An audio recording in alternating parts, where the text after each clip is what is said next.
This is a presentation for week 8. Sorry that you couldn't join us this afternoon for our class, but hopefully you'll get some good information through this presentation. Many of the ideas in this presentation were brought out by your classmates in their notes on reading chapter 3. So let's get right to it. First, I wanted to start off with some myth busting. This was actually in the introduction, and I don't think we spent much time on it. But a number of you have mentioned some of these things in your notes, so I wanted to really make sure I went over these 4 things that are actually myths and not true. And this is what our society kind of teaches us, but they're not true. The first one is that we should always strive to be focused. This isn't human to always be on and always be focused. Your attention wanes, so that we can't expect ourselves to always be focused. Another thing is that flow is this ideal state that we should try to get in. Flow is wonderful, but on the day-to-day person, this is rare. So don't worry about trying to get in this state of flow. And listen to Bella, who says, just because something doesn't give us a sense of full immersion doesn't mean we can't give it our full focused attention. So we don't have to be in flow to really pay attention to something. Another myth is that distractions are mostly due to our devices. Yes, our devices might be distracting, but we are distracting. Our own thoughts are distracting. They come, our nervous system causes us to think. And sometimes we think of things that aren't related to what we're trying to focus on. And so distractions are not just mostly due to our devices. They come from many different sources. Another myth is that rote activity has no value because it's hard for us to pay attention. And we can't just pay attention to one thing and focus on it for too long. We need sometimes to regenerate our cognitive resources. So having some kind of rote activity is very valuable. It helps us regenerate those cognitive resources and get back to the task with more energy and ability to focus. So those are myths. So let's not propagate those myths and understand that they are myths. You may be familiar with time management and maybe have taken some classes or learned about time management from previous teachers or professors. We're focusing on a different kind of management. We're focusing on attention management, which is related to time management, but with a different focus. So those who were in class, we used this thing called polleverywhere.com, and this was to make class more interactive. Since you're not in class, you won't be able to do this since it was live, but I am going to show you the results of what your classmates had and give you opportunities to answer here. So to start with, let me know just where you are here. How easy is it for you to control your attention? So put in the answer along the side here, what color are you? How easy is it for you to control your own attention? And I can see that here are your classmates. We're all over the board with really easy. Some think it's really hard, and there's a lot in the middle here. And that's what this class is all about, helping you to learn how to control your attention. So let's talk about some attention traps that were in chapter 2 at the end of the chapter.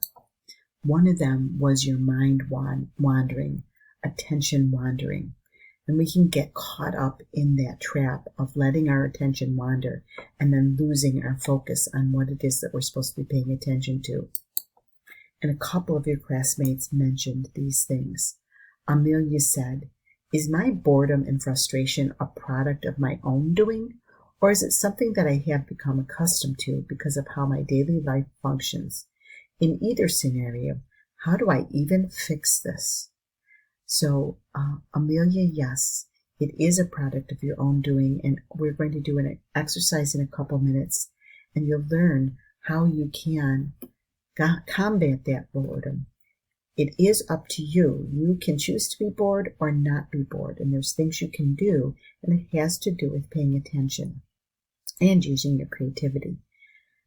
Now, Lucia says, can we be bored can we be in a bored state and still in flow? Sometimes I might be doing homework for a class I'm not really interested in, but then I sometimes feel very concentrated when doing the work. So what do you think? How is it that we can think something is boring but end up being interested in it? Has this ever happened to you?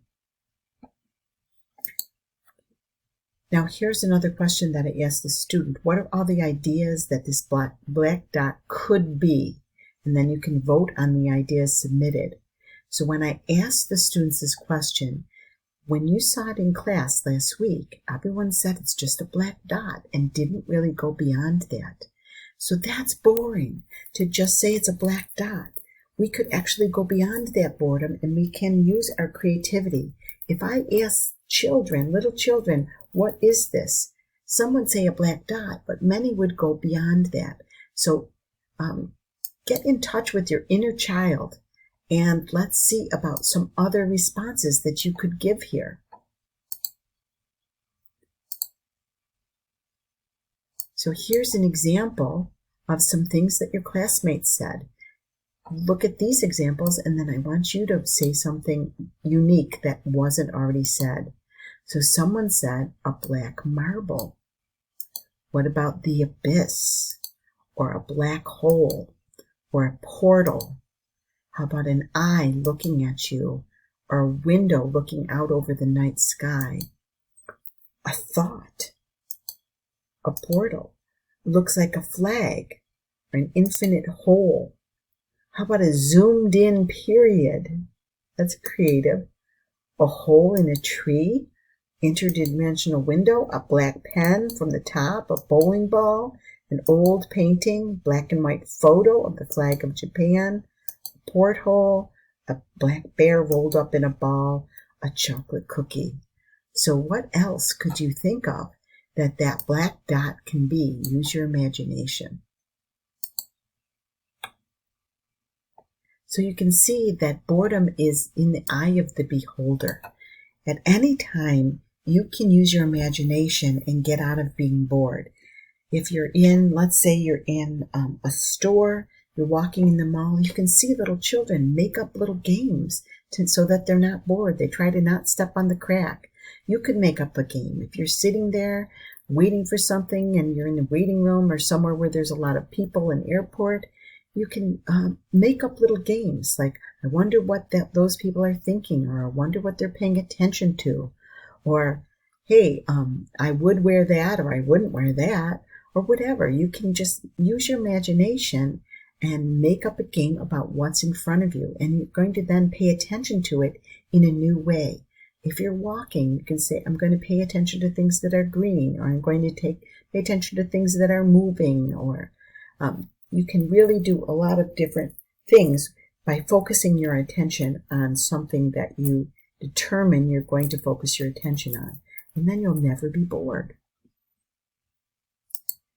But our attention is a rhythm.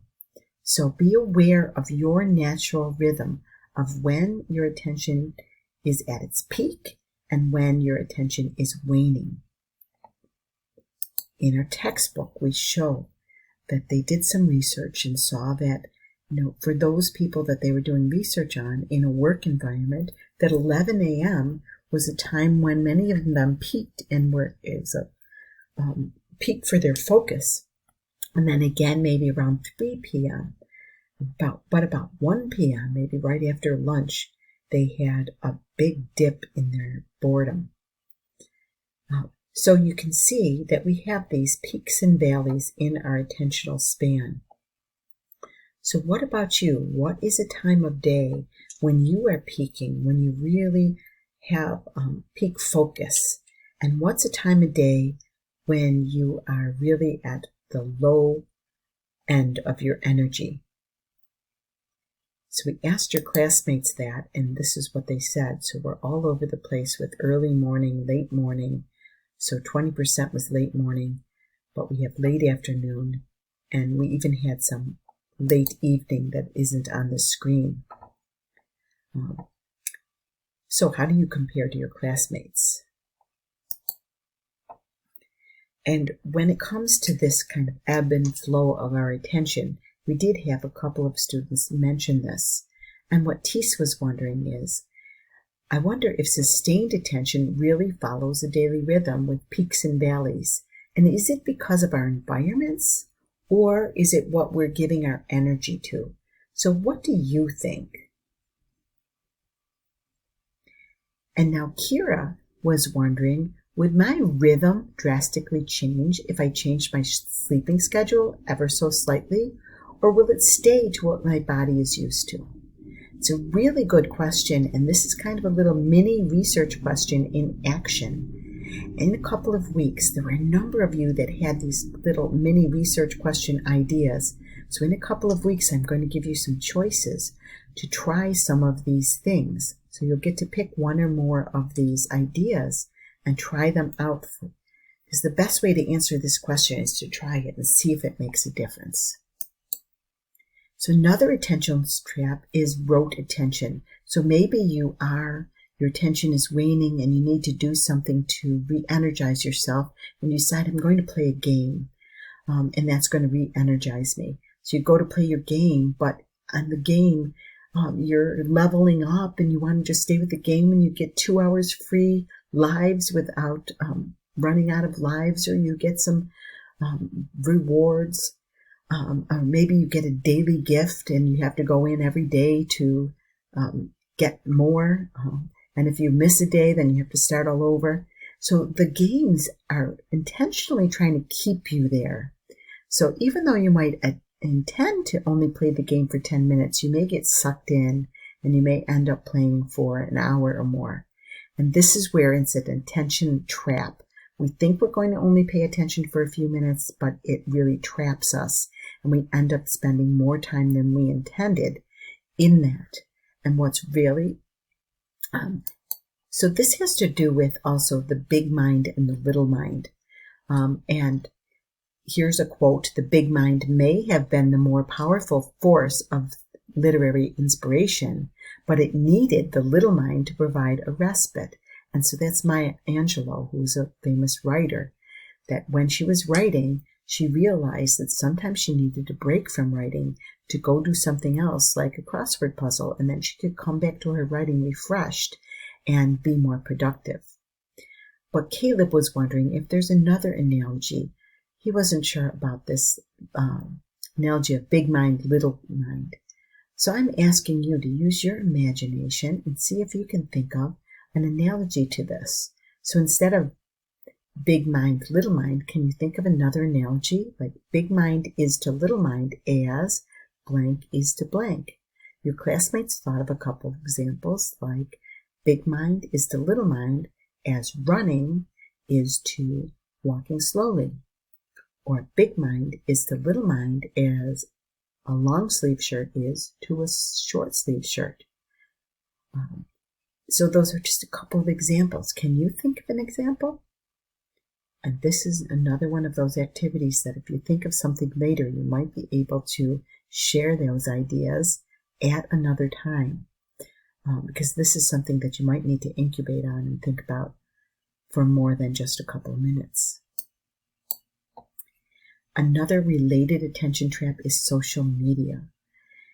When you go to get on social media, it's very easy to get sucked into the whirlwind of social media. And they intentionally do things like have likes, that you'll want to come back and look at the likes or the hearts or the views. How many views did I have on my social media, or ads that pop up? So again, those who are the designers of these websites are intentionally designing it to keep you there and to make you want to come back. So do you get trapped in that and let that control you, or do you control it? And this is one of those attention traps that you can get sucked into, social media. Very related to that is getting sucked into the identity trap of how important your online identity is for you.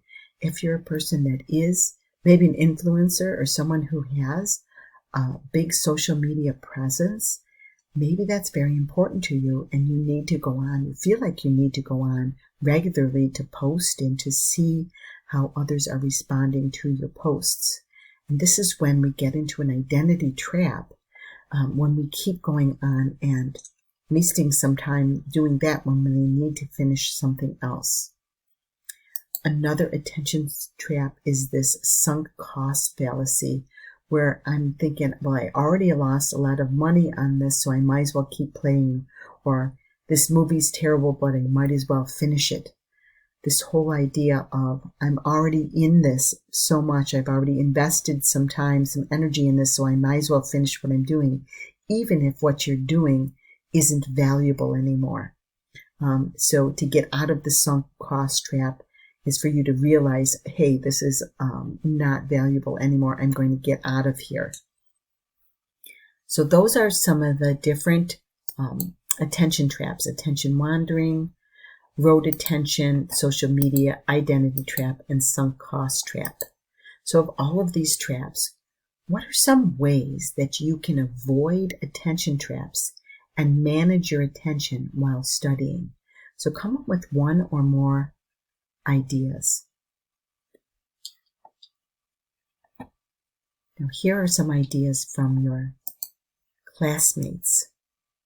One is just stay locked in. If you have to, put your phone away. Spaced repetition along with setting specific time for each course or task can help you. Go to places where you don't have outside distractions. Put a time limit for certain apps on your phone. Don't think about anything else but what you have to do. One way is to push through or take a break and come back towards the studying. Well, if I'm doing writing stuff, I just pull my Ethernet cable and focus on my work. Lots of good ideas here. Make a plan on how to better your attention. Think about how they divert you from your goal and how these things could jeopardize the things that are thought to be more meaningful. So be thoughtful about it.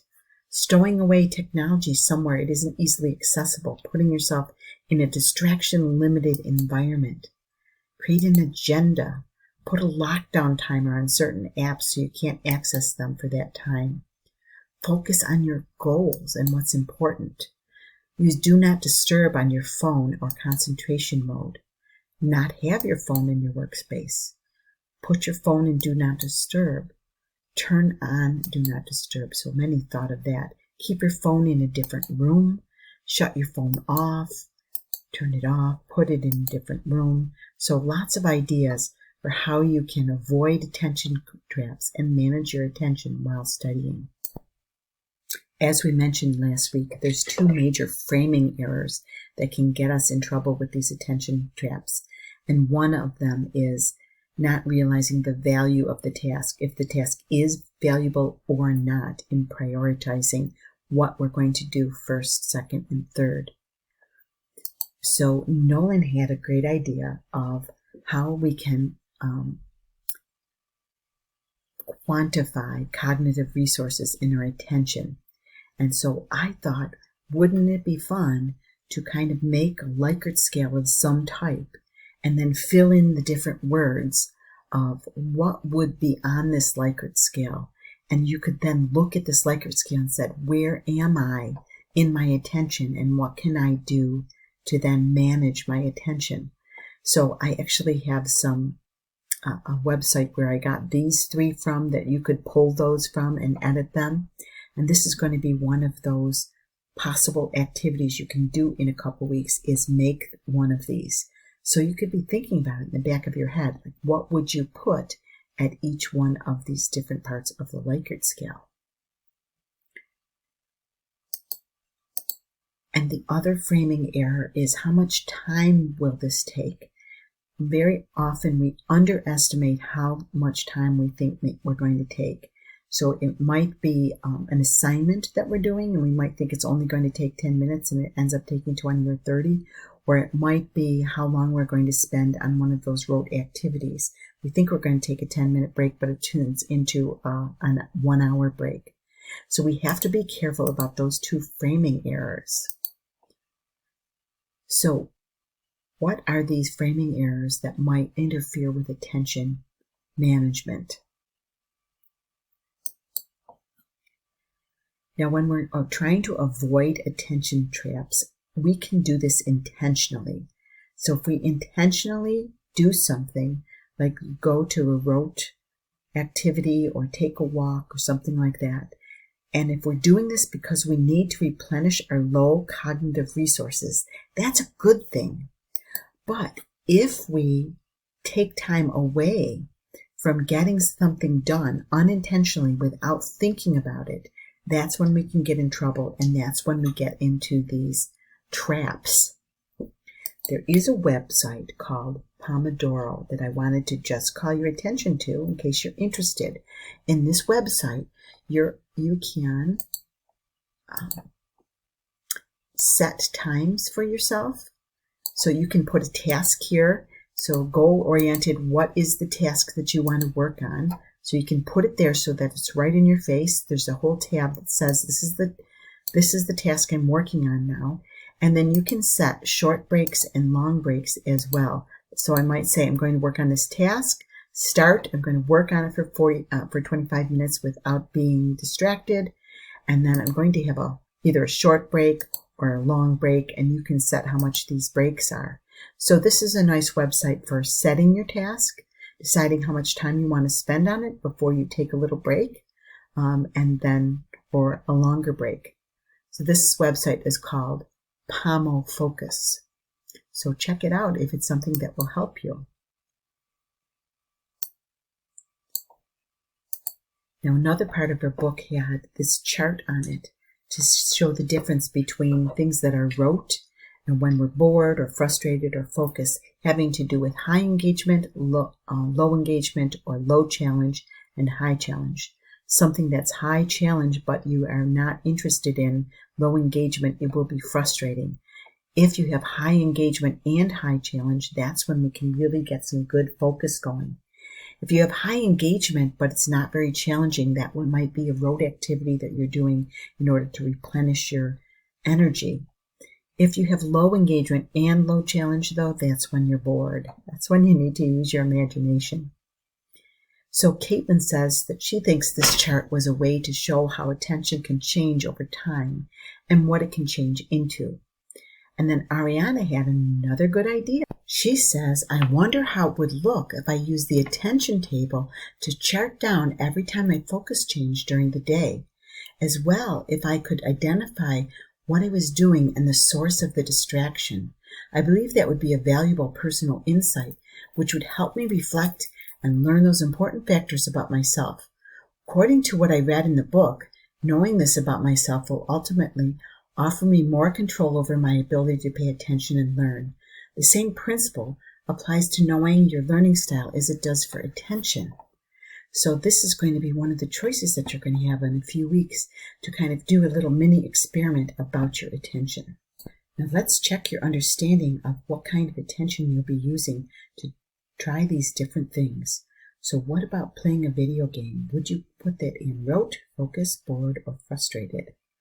What about writing a paper, taking a walk outside, reading a textbook for an important class that you enjoy?